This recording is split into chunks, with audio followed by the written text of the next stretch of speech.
If HVAC 1 in saloon is not communicating with TIMS, carry out the following checks. First, check for availability of power supply on both HVAC and the TIMS.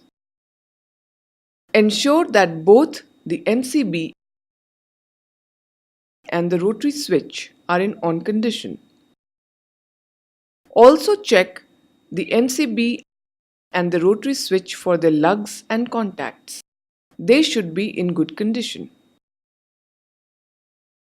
Next, check the pin number C in P2 connector in HVAC 1.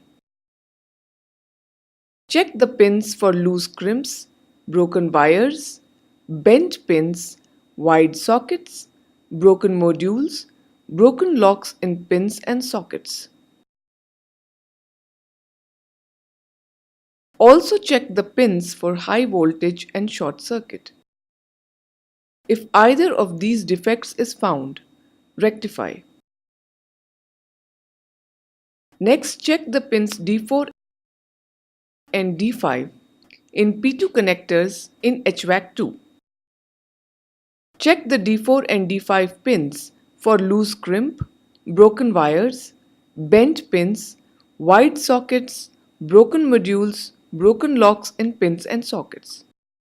Also check these pins for high voltage and short circuit. If none of the above are faulty and HVAC 1 is still not communicating with TIMS,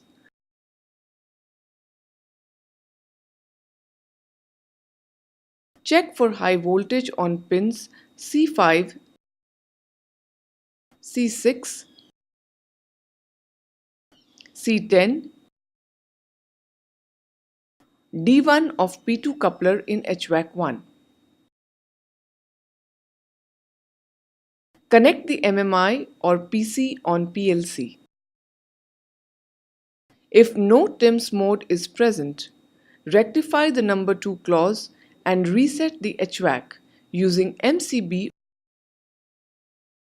or the rotary switch.